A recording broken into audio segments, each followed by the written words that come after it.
प्यारे बच्चों, इस वीडियो ਵਿੱਚ ਅਸੀਂ 11 ਨਵੰਬਰ 2020 ਨੂੰ ਹੋਏ 7ਵੀਂ ਜਮਾਤ ਦੇ ਸਾਇੰਸ ਵਿਸ਼ੇ ਦੇ ਪੈਸ ਦੇ ਫਾਈਨਲ ਪੇਪਰ ਨੂੰ ਹੱਲ ਕਰਾਂਗੇ। ਪਹਿਲਾ ਪ੍ਰਸ਼ਨ ਹੈ, ਰਮਨ ਆਪਣੇ ਪਿਤਾ ਜੀ ਨਾਲ ਕੱਪੜੇ ਦੀ ਫੈਕਟਰੀ ਗਿਆ। ਉੱਥੇ ਉਸਨੇ ਦੇਖਿਆ ਕਿ ਕੱਪੜਾ ਤਾਗੇ ਤੋਂ ਬਣਾਇਆ ਜਾ ਰਿਹਾ ਸੀ। ਕੀ ਤੁਸੀਂ ਜਾਣਦੇ ਹੋ ਕਿ ਤਾਗਾ ਡੈਸ਼ ਤੋਂ ਬਣਦਾ ਹੈ? Raman went to a textile factory with his father. There he saw that the cloth was being made from thread, yarn. Did you know that a thread is made of dash? ਆਪਾਂ ਨੂੰ ਇਸ ਪ੍ਰਸ਼ਨ ਦੇ ਚਾਰ option ਦਿੱਤੇ ਨੇ। ਪਹਿਲਾ ਹੈ ਰੇਸ਼ਾ ਫਾਈਬਰ, ਦੂਸਰਾ ਹੈ ਰੂੰ ਕਾਟਨ, ਤੀਸਰਾ ਹੈ ਉੱਨ ਵੂਲ ਤੇ ਚੌਥਾ ਹੈ ਰੇਸ਼ਮ ਸਿਲਕ। ਤਾਂ ਜਿਹੜਾ ਕੱਪੜਾ ਉਹ ਤਾਗੇ ਤੋਂ ਬਣਾਇਆ ਜਾ ਰਿਹਾ ਸੀਗਾ ਤੇ ਜਿਹੜਾ ਤਾਗਾ ਉਹ ਕਾਹਦੇ ਤੋਂ ਬਣਦਾ ਹੈ? ਰੇਸ਼ੇ ਤੋਂ, ਫਾਈਬਰ ਤੋਂ। ਤਾਂ ਪਹਿਲੇ ਸਵਾਲ ਦਾ ਉੱਤਰ ਆਪਸ਼ਨ ਨੰਬਰ 1 ਹੈ। ਪ੍ਰਸ਼ਨ ਨੰਬਰ 2, ਰਮਨ ਨੇ ਵੇਖਿਆ ਕਿ ਉਹਨਾਂ ਦੇ ਗੁਆਂਢੀ ਰੇਸ਼ਮ ਦੇ ਕੀੜੇ ਪਾਲਦੇ ਹਨ। ਇਸ ਕਿਰਿਆ ਨੂੰ ਕੀ ਕਹਿੰਦੇ ਹਨ? Raman saw that their neighbors rearing silkworms. What is their rearing called? ਇਸ ਚਿੱਤਰ ਦੇ ਵਿੱਚ ਆਪਾਂ ਨੂੰ ਰੇਸ਼ਮ ਦੇ ਕੀੜੇ ਪਾਲਣ ਦਾ ਚਿੱਤਰ ਦਿੱਤਾ ਗਿਆ ਹੈ। ਆਪਾਂ ਨੂੰ ਇਸ ਸਵਾਲ ਦੇ ਚਾਰ ਆਪਸ਼ਨ ਦਿੱਤੇ ਨੇ। ਪਹਿਲਾ ਆਪਸ਼ਨ ਹੈ ਬਾਗਬਾਨੀ ਹਾਰਟੀਕਲਚਰ, ਦੂਸਰਾ ਹੈ ਸੈਰੀਕਲਚਰ, ਤੀਸਰਾ ਹੈ ਪੋਸ਼ਣ ਨਰਿਸ਼ਮੈਂਟ, ਚੌਥਾ ਹੈ ਕੀੜੇ ਇਕੱਠੇ ਕਰਨਾ ਕਲੈਕਸ਼ਨ ਆਫ ਵਰਮਸ। ਤਾਂ ਰੇਸ਼ਮ ਦੇ ਕੀੜੇ ਪਾਲਣ ਨੂੰ ਆਪਾਂ ਕੀ ਕਹਿੰਦੇ ਆ? ਸੈਰੀਕਲਚਰ। ਤਾਂ ਦੂਸਰੇ ਪ੍ਰਸ਼ਨ ਦਾ ਉੱਤਰ ਆਪਸ਼ਨ ਨੰਬਰ 2 ਹੋਵੇਗਾ। ਪ੍ਰਸ਼ਨ ਨੰਬਰ 3, ਕਮਲ ਦੀ ਚਿੱਟੀ ਕਮੀਜ਼ ਤੇ ਦਾਲ ਦਾ ਦਾਗ ਲੱਗ ਗਿਆ। ਜਦੋਂ ਉਸਨੇ ਸਾਬਣ ਨਾਲ ਧੋਣਾ ਸ਼ੁਰੂ ਕਰ ਦਿੱਤਾ ਤਾਂ ਦਾਗ ਦਾ ਰੰਗ ਲਾਲ ਹੋ ਗਿਆ ਕਿਉਂਕਿ ਸਾਬਣ ਇੱਕ ਡੈਸ਼ ਹੁੰਦਾ ਹੈ। ਕਮਲ's white shirt was stained with lentils when he started washing with soap.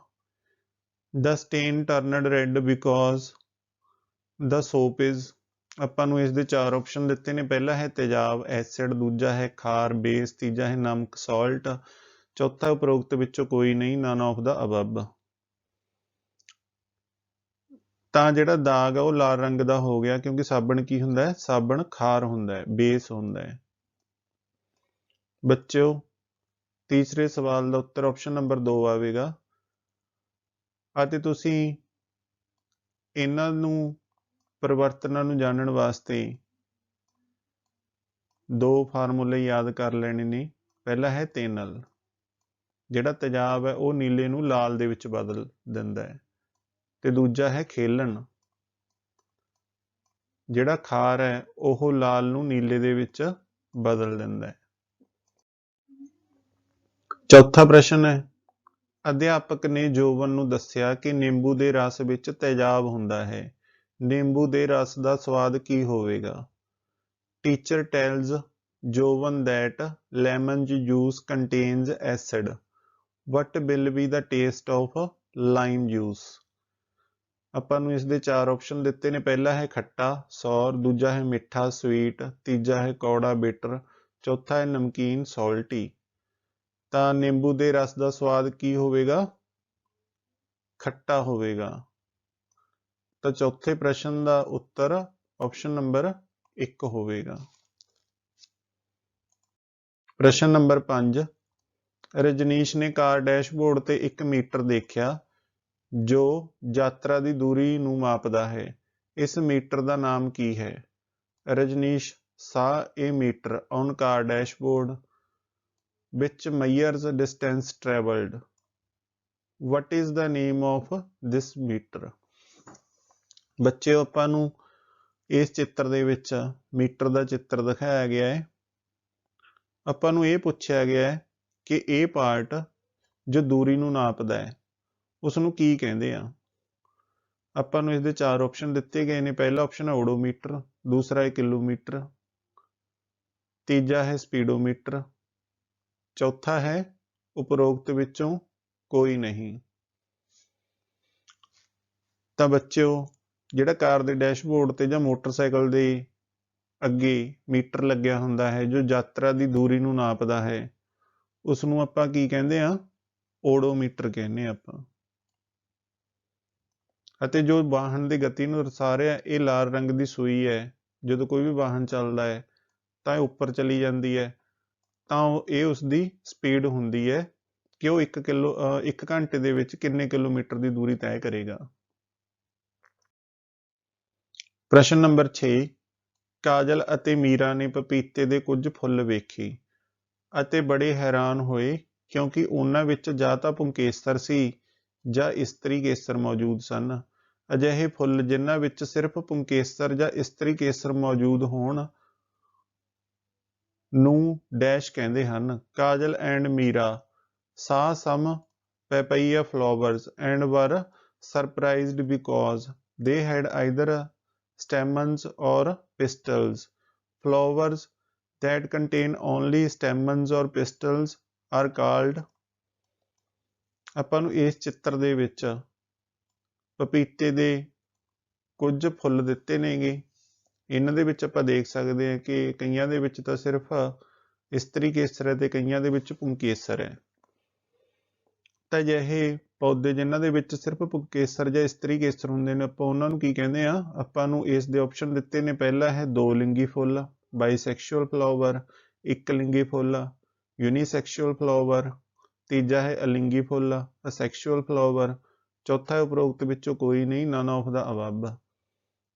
ਤਾਂ ਛੇਵੇਂ ਪ੍ਰਸ਼ਨ ਦਾ ਸਹੀ ਉੱਤਰ ਹੈ ਇੱਕ ਲਿੰਗੀ ਫੁੱਲ ਯੂਨੀਸੈਕਸ਼ੂਅਲ ਫਲਾਵਰ। ਛੇਵੇਂ ਪ੍ਰਸ਼ਨ ਦਾ ਆਪਸ਼ਨ ਨੰਬਰ 2 ਬਿਲਕੁਲ ਸਹੀ ਉੱਤਰ ਹੈ। ਪ੍ਰਸ਼ਨ ਨੰਬਰ 7 ਰਾਜਨ ਨੇ ਜਮਾਤ ਵਿੱਚ ਕਾਇਆ ਪ੍ਰਜਨਨ ਬਾਰੇ ਪੜ੍ਹਿਆ ਕਿ ਇਸ ਵਿੱਚ ਪ੍ਰਜਨਨ ਪੌਦੇ ਦੇ ਕਿਸੇ ਭਾਗ ਤੋਂ ਹੁੰਦਾ ਹੈ। ਹੇਠ ਦਿੱਤੇ ਚਿੱਤਰ ਵਿੱਚ ਕਾਇਆ ਪ੍ਰਜਨਨ ਦਰਸਾਉਂਦੇ ਪੌਦੇ ਦੀ ਪਹਿਚਾਣ ਕਰੋ। Rajan read in the class about vegetative propagation in which reproduction takes place from plant part. Identify the plant that vegetative propagation in the figure below। ਆਪਾਂ ਨੂੰ ਇਹ ਪੱਤਾ ਦਿੱਤਾ ਹੈ ਤੇ ਪੱਤਿਆਂ ਤੋਂ ਨਵੇਂ ਪੌਦੇ ਦਾ ਜਨਮ ਹੋ ਰਿਹਾ ਹੈ। ਆਪਾਂ ਇਹ ਪਹਿਚਾਣ ਕਰਨੀ ਹੈ ਕਿ ਇਹ ਪੱਤਾ ਕਿਹੜੇ ਪੌਦੇ ਦਾ ਹੈ। ਪਹਿਲਾ ਇਹ ਗੁਲਾਬ ਦਾ, ਰੋਜ਼ ਦਾ, ਦੂਜਾ ਪੱਥਰ ਚੱਟ ਦਾ ਹੈ, ਬ੍ਰਾਇਓਫਾਈਲਮ ਦਾ, ਇਹ ਤੀਜਾ ਆਲੂ ਦਾ, ਪੋਟੈਟੋ ਦਾ, ਚੌਥਾ ਅਦਰਕ ਦਾ, ਜਿੰਜਰ ਦਾ। ਤਾਂ ਇਹ ਪੱਤਾ ਪੱਥਰ ਚੱਟ ਪੌਦੇ ਦਾ ਹੈ, ਬ੍ਰਾਇਓਫਾਈਲਮ ਦਾ ਹੈ ਇਹ। ਤਾਂ 7ਵੇਂ ਪ੍ਰਸ਼ਨ ਦਾ ਆਪਸ਼ਨ ਦੂਸਰਾ ਬਿਲਕੁਲ ਸਹੀ ਹੈ। ਪ੍ਰਸ਼ਨ ਨੰਬਰ 8 ਅੱਜ ਵਿਗਿਆਨ ਦੇ ਅਧਿਆਪਕ ਨੇ ਜਮਾਤ ਵਿੱਚ ਬਿਜਲੀ ਧਾਰਾ ਦੇ ਪ੍ਰਭਾਵਾਂ ਬਾਰੇ ਸਮਝਾਇਆ। ਸੀਤਾ ਨੂੰ ਸਮਝ ਨਹੀਂ ਆ ਰਿਹਾ ਹੈ ਕਿ ਕਿਹੜਾ ਬਿਜਲੀ ਯੰਤਰ ਕਿਸ ਪ੍ਰਭਾਵ ਤੇ ਕੰਮ ਕਰਦਾ ਹੈ। Today the science teacher explained the effects of electric current in the classroom. Sita does not understand which electrical device works under which effect। ਆਪਾਂ ਨੂੰ ਇਹ ਪ੍ਰੈਸ ਦਿੱਤੀ ਹੈ, ਇਹ ਬਿਜਲੀ ਧਾਰਾ ਦੇ ਕਿਹੜੇ ਪ੍ਰਭਾਵ ਤੇ ਕੰਮ ਕਰਦੀ ਹੈ। ਇਹ ਆਪਾਂ ਨੀਚੇ ਲਿਖੇ ਆਪਸ਼ਨਾਂ ਦੇ ਵਿੱਚੋਂ ਸਹੀ ਆਪਸ਼ਨ ਨੂੰ ਚੂਜ਼ ਕਰਨਾ ਹੈ। ਪਹਿਲੀ ਆਪਸ਼ਨ ਦਿੱਤੀ ਹੈ ਬਿਜਲੀ ਧਾਰਾ ਦਾ ਚੁੰਬਕੀ ਪ੍ਰਭਾਵ ਦਾ magnetic effect of electric current. ਦੂਜਾ ਆਪਸ਼ਨ ਹੈ ਬਿਜਲੀ ਧਾਰਾ ਦਾ ਤਾਪਨ ਪ੍ਰਭਾਵ heating effect of electric current. ਤੀਸਰਾ ਆਪਸ਼ਨ ਹੈ ਦੋਨੋਂ ਬੋਥ। ਚੌਥਾ ਆਪਸ਼ਨ ਹੈ ਉਪਰੋਕਤ ਵਿੱਚੋਂ ਕੋਈ ਨਹੀਂ ਨਨ ਆਫ ਦਾ ਅਬਵ। ਤਾਂ ਇਹ ਜਿਹੜੀ ਪ੍ਰੈਸ ਹੈ ਇਹ ਬਿਜਲੀ ਧਾਰਾ ਦੇ ਕਿਹੜੇ ਪ੍ਰਭਾਵ ਤੇ ਕੰਮ ਕਰਦੀ ਹੈ। ਬਿਜਲੀ ਧਾਰਾ ਦੇ ਤਾਪਨ ਪ੍ਰਭਾਵ ਤੇ heating effect of electric current. ਤਾਂ 8ਵੇਂ ਪ੍ਰਸ਼ਨ ਦਾ ਸਹੀ ਉੱਤਰ ਆਪਸ਼ਨ ਨੰਬਰ 2 ਹੋਵੇਗਾ। ਪ੍ਰਸ਼ਨ ਨੰਬਰ 9 ਜਮਾਤ ਵਿੱਚ ਕਿਰਿਆ ਕਰਦੇ ਹੋਏ ਜਗਦੀਪ ਨੇ ਦਰਸਾਏ ਗਏ ਚਿੱਤਰ ਅਨੁਸਾਰ ਸਰਕਟ ਜੋੜਿਆ ਅਤੇ ਵੇਖਿਆ ਬੱਲਬ ਜਗ ਨਹੀਂ ਰਿਹਾ ਸੀ। ਕੀ ਤੁਸੀਂ ਇਸ ਦਾ ਕਾਰਨ ਪਤਾ ਲਗਾ ਸਕਦੇ ਹੋ।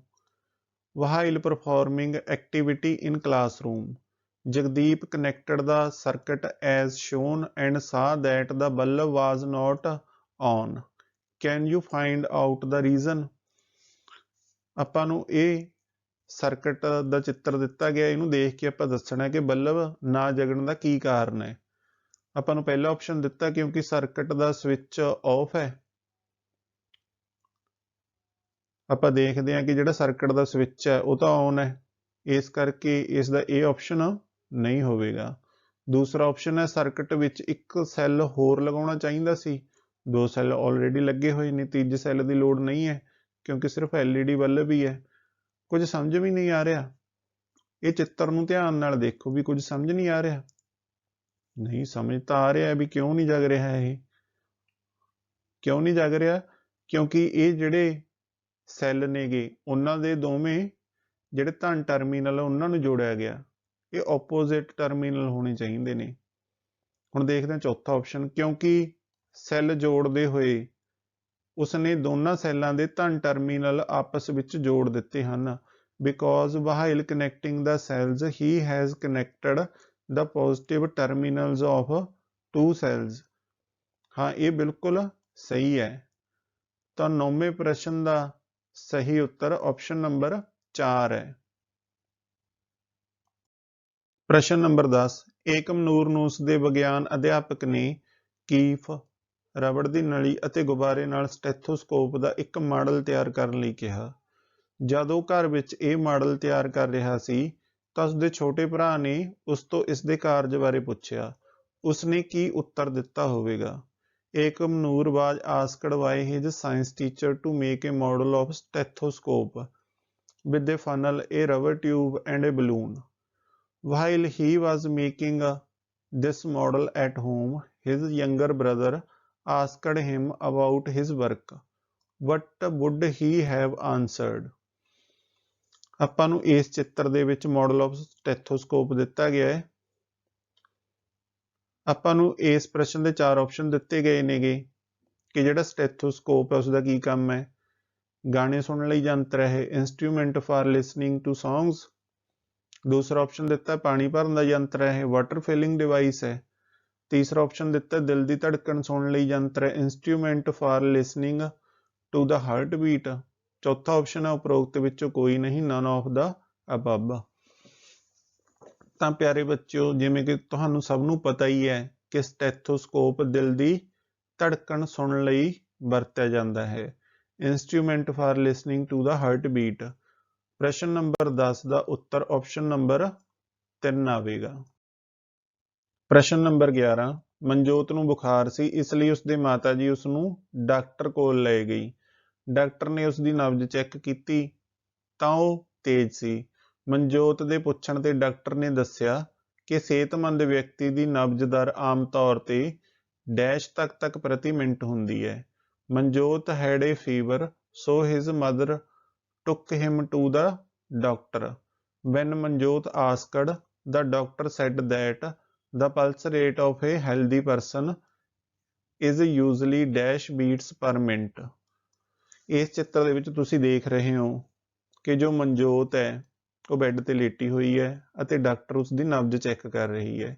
ਜਦੋਂ ਮਨਜੋਤ ਨੇ ਡਾਕਟਰ ਤੋਂ ਪੁੱਛਿਆ ਕਿ ਸਿਹਤਮੰਦ ਵਿਅਕਤੀ ਦੇ ਨਬਜ਼ ਦੀ ਜਿਹੜੀ ਦਰ ਹੈ ਉਹ ਪ੍ਰਤੀ ਮਿੰਟ ਕਿੰਨੀ ਹੁੰਦੀ ਹੈ ਤਾਂ ਡਾਕਟਰ ਨੇ ਕੀ ਜਵਾਬ ਦਿੱਤਾ ਹੈ? ਆਪਾਂ ਨੂੰ ਇਸ ਦੇ 4 ਆਪਸ਼ਨ ਦਿੱਤੇ ਗਏ ਨੇ, 72 ਤੋਂ 80 ਤੱਕ ਪ੍ਰਤੀ ਮਿੰਟ, 60 ਤੋਂ 70 ਤੱਕ ਪ੍ਰਤੀ ਮਿੰਟ ਜਾਂ 80 ਤੋਂ 100 ਬੀਟਸ ਪਰ ਮਿੰਟ। ਚੌਥਾ ਆਪਸ਼ਨ ਦਿੱਤਾ ਉਪਰੋਕਤ ਵਿੱਚੋਂ ਕੋਈ ਨਹੀਂ। ਤਾਂ ਜਿਹੜਾ ਸਿਹਤਮੰਦ ਵਿਅਕਤੀ ਹੁੰਦਾ ਉਹਦੇ ਨਬਜ਼ ਦੀ ਦਰ ਆਮ ਤੌਰ ਤੇ 72 ਤੋਂ 80 ਤੱਕ ਪ੍ਰਤੀ ਮਿੰਟ ਹੁੰਦੀ ਹੈ। 11ਵੇਂ ਪ੍ਰਸ਼ਨ ਦਾ ਉੱਤਰ ਆਪਸ਼ਨ ਨੰਬਰ 1 ਆਵੇਗਾ। ਪ੍ਰਸ਼ਨ ਨੰਬਰ 12, ਰਾਮ ਨੂੰ ਇੱਕ ਮਧੂਮੱਖੀ ਨੇ ਹੱਥ ਤੇ ਡੰਗ ਮਾਰ ਦਿੱਤਾ ਤੇ ਉਸਨੂੰ ਉੱਥੇ ਜਲਨ ਮਹਿਸੂਸ ਹੋਣ ਲੱਗ ਪਈ। ਉਸਦੀ ਮਾਤਾ ਜੀ ਨੇ ਹੱਥ ਤੇ ਇੱਕ ਪੇਸਟ ਲਗਾਇਆ ਜਿਸ ਨਾਲ ਉਸਨੂੰ ਆਰਾਮ ਮਿਲਿਆ। ਕੀ ਤੁਸੀਂ ਦੱਸ ਸਕਦੇ ਹੋ ਕਿ ਪੇਸਟ ਦਾ ਸੁਭਾਅ ਕੀ ਸੀ? Today a honey bee bite Ram on his hand and he feels irritation on it. His mother apply a paste on his hand. After some times he felt better. Can you guess nature of paste his mother applied? ਇਹ ਦੇਖੋ, ਇਹ ਰਾਮ ਦਾ ਹੱਥ ਹੈ ਜਿਹਦੇ ਉੱਤੇ ਮਧੂਮੱਖੀ ਨੇ ਡੰਗ ਮਾਰਤਾ ਅਤੇ ਉਹਦੇ ਦਰਦ ਹੋਣ ਲੱਗ ਪਿਆ। ਉਹਦੀ ਮਾਤਾ ਨੇ ਇਸ ਦੇ ਉੱਪਰ ਇੱਕ ਪੇਸਟ ਲਗਾਇਆ। ਹੁਣ ਆਪਾਂ ਉਹ ਦੱਸਣਾ ਹੈ ਕਿ ਜਿਹੜਾ ਪੇਸਟ ਹੈ ਉਹਦਾ ਸੁਭਾਅ ਕਿਹੋ ਜਿਹਾ ਹੈ। ਆਪਾਂ ਨੂੰ ਇਸ ਦੇ 4 ਆਪਸ਼ਨ ਦਿੱਤੇ ਨੇ।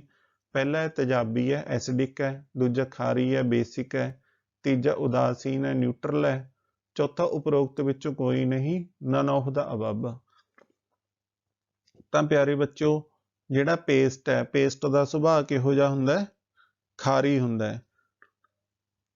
ਤਾਂ 12ਵੇਂ ਸਵਾਲ ਦਾ ਸਹੀ ਉੱਤਰ ਆਪਸ਼ਨ ਨੰਬਰ 2 ਹੋਵੇਗਾ।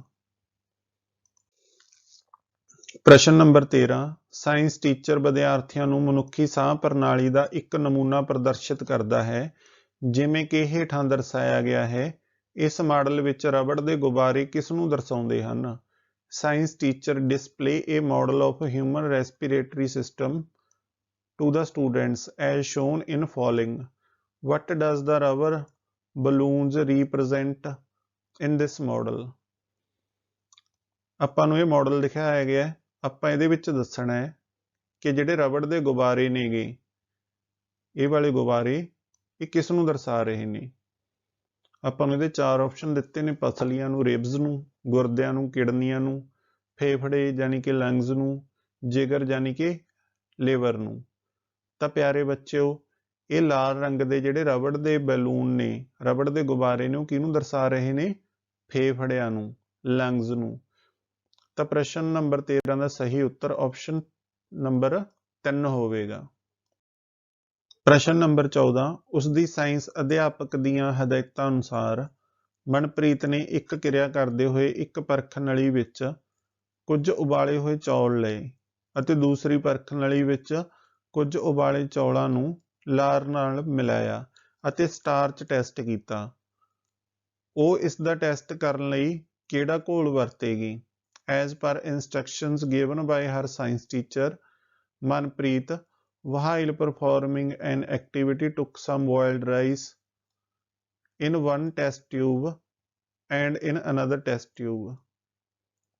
Some chewed boiled rice mixed with saliva and did starch test. Which solution will she take to test it? ਆਪਾਂ ਨੂੰ ਇਹਦੇ 4 ਆਪਸ਼ਨ ਦਿੱਤੇ ਨੇ। ਪਹਿਲਾ ਸਲਫਿਊਰਿਕ ਐਸਿਡ ਹੈ, ਦੂਸਰਾ ਹਾਈਡਰੋਕਲੋਰਿਕ ਐਸਿਡ ਹੈ, ਤੀਜਾ ਸੋਡੀਅਮ ਹਾਈਡਰੋਕਸਾਈਡ ਹੈ ਤੇ ਚੌਥਾ ਆਇਓਡੀਨ ਦਾ ਘੋਲ ਹੈ, ਆਇਓਡੀਨ ਸੋਲਿਊਸ਼ਨ ਹੈ। ਤਾਂ ਸਟਾਰਚ ਟੈਸਟ ਕਰਨ ਲਈ ਉਸਨੇ ਉਬਾਲੇ ਹੋਏ ਚੌਲਾਂ ਨੂੰ ਲਾਰ ਨਾਲ ਮਿਲਾ ਕੇ ਸਟਾਰਚ ਟੈਸਟ ਕੀਤਾ। ਉਹ ਇਸ ਲਈ ਕਿਹੜਾ ਘੋਲ ਵਰਤੇਗੀ? ਮਨਪ੍ਰੀਤ ਆਇਓਡੀਨ ਦਾ ਘੋਲ। ਤਾਂ ਪ੍ਰਸ਼ਨ ਨੰਬਰ 14 ਦਾ ਸਹੀ ਉੱਤਰ ਆਪਸ਼ਨ ਨੰਬਰ 4 ਹੋਵੇਗਾ। ਪ੍ਰਸ਼ਨ ਨੰਬਰ 15, ਅਨੀਤਾ ਨੇ ਆਪਣੀ ਵਿਗਿਆਨ ਦੀ ਪਾਠ ਪੁਸਤਕ ਵਿੱਚ ਪੜ੍ਹਿਆ ਹੈ ਕਿ ਹਰੇ ਰੰਗ ਦਾ ਵਰਣਕ ਪੌਦਿਆਂ ਨੂੰ ਆਪਣਾ ਭੋਜਨ ਬਣਾਉਣ ਵਿੱਚ ਮਦਦ ਕਰਦਾ ਹੈ। ਇਹ ਹਰੇ ਰੰਗ ਦਾ ਵਰਣਕ ਡੈਸ਼ ਹੈ। Anita read in her text book of science that green pigment helps plant to make their own food. This green pigment is dash. ਆਪਾਂ ਨੂੰ ਇਹ ਚਿੱਤਰ ਦਿੱਤਾ ਹੈ। ਜਿਹੜੇ ਹਰੇ ਰੰਗ ਦੇ ਵਰਣਕ ਨੇ ਪੌਦੇ ਨੂੰ ਆਪਣਾ ਭੋਜਨ ਬਣਾਉਣ ਵਿੱਚ ਮਦਦ ਕਰਦੇ ਨੇ, ਇਹ ਹਰੇ ਰੰਗ ਦੇ ਵਰਣਕ ਕੀ ਨੇ? ਆਪਾਂ ਨੂੰ ਇਹਦੇ 4 ਆਪਸ਼ਨ ਦਿੱਤੇ ਨੇ। ਪਹਿਲਾ ਹੈ ਕ੍ਰੋਮੋਪਲਾਸਟ, ਦੂਜਾ ਹੈ ਕਲੋਰੋਫਿਲ, ਤੀਜਾ ਹੈ ਹੋਮੋਗਲੋਬਿਨ, ਚੌਥਾ ਹੈ ਉਪਰੋਕਤ ਵਿੱਚੋਂ ਕੋਈ ਨਹੀਂ। ਤਾਂ ਇਹ ਹਰੇ ਰੰਗ ਦੇ ਵਰਣਕ ਕਿਹੜੇ ਨੇ? ਇਹ ਹਨ ਕਲੋਰੋਫਿਲ। ਤਾਂ ਪ੍ਰਸ਼ਨ ਨੰਬਰ 15 ਦਾ ਉੱਤਰ ਆਪਸ਼ਨ ਨੰਬਰ 2 ਆਵੇਗਾ।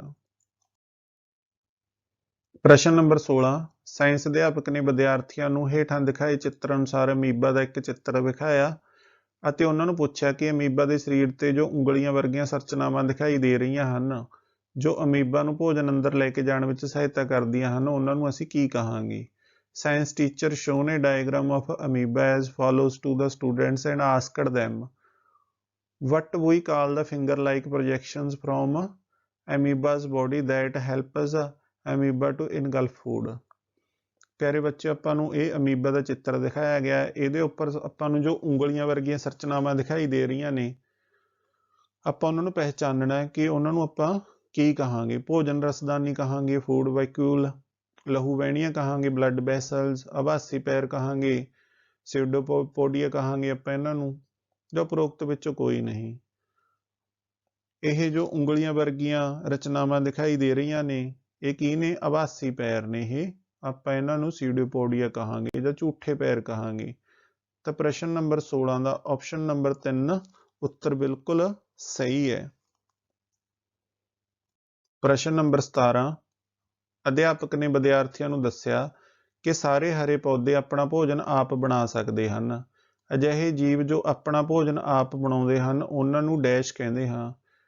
Teacher told to students that all green plants can make their own food.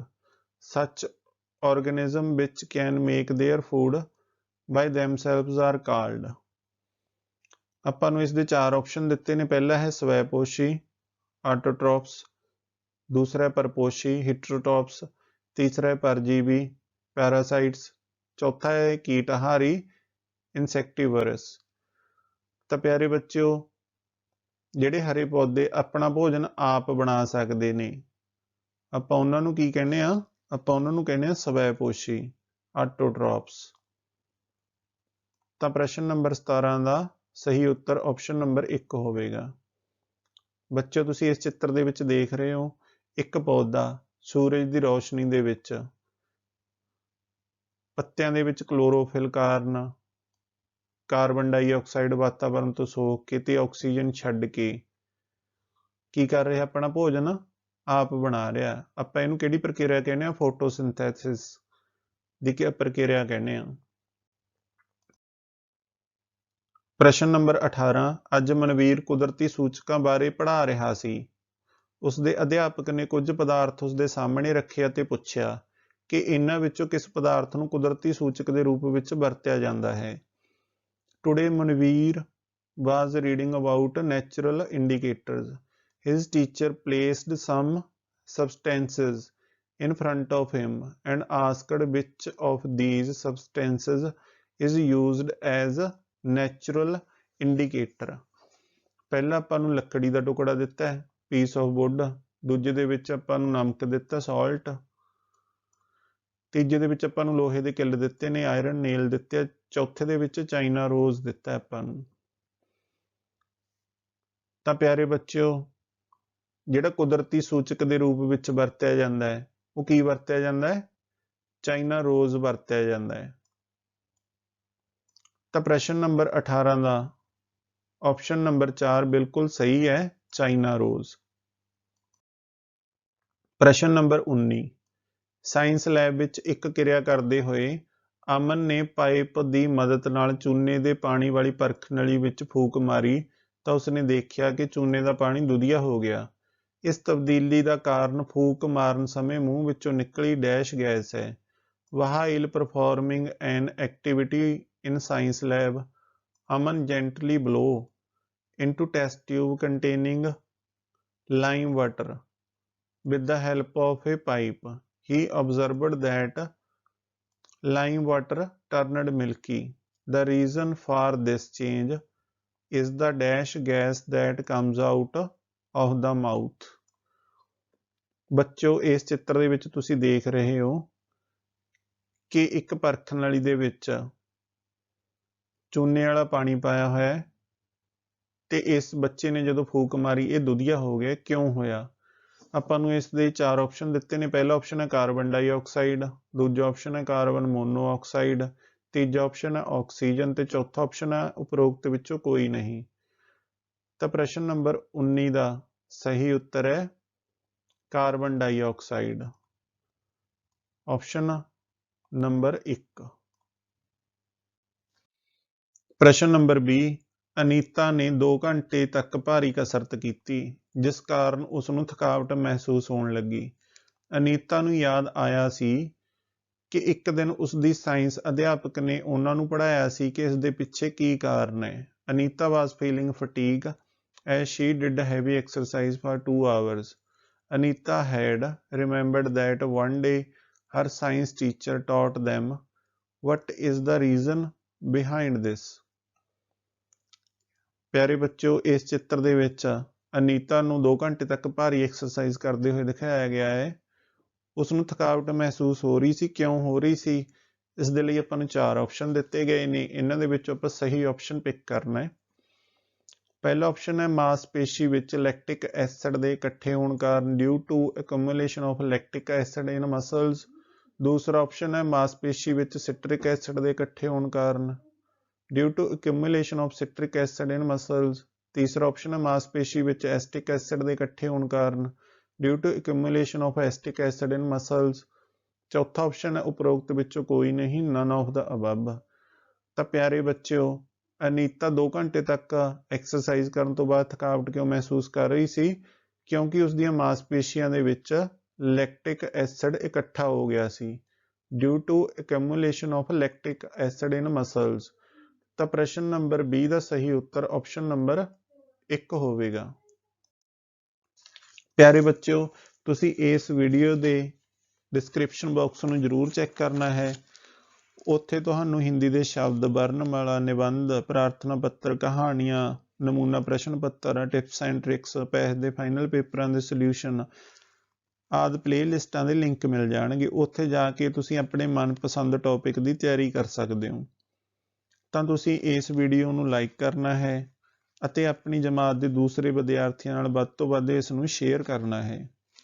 Garcha study point channel subscribe ਕਰਕੇ ਬੈਲ ਦੇ ਆਈਕਨ ਨੂੰ ਜ਼ਰੂਰ ਦਬਾਉਣਾ ਹੈ ਤਾਂ ਕਿ ਭਵਿੱਖ ਵਿੱਚ ਇਸ ਚੈਨਲ ਤੇ ਆਉਣ ਵਾਲੀਆਂ ਸਾਰੀਆਂ ਸਿੱਖਿਆਦਾਇਕ ਵੀਡੀਓ ਦੇ ਨੋਟੀਫਿਕੇਸ਼ਨ ਤੁਹਾਡੇ ਤੱਕ ਸਭ ਤੋਂ ਪਹਿਲਾਂ ਪਹੁੰਚ ਸਕਣ। Thank you. ਮਿਲਦੇ ਹਾਂ ਕਿਸੇ ਹੋਰ ਵੀਡੀਓ 'ਚ।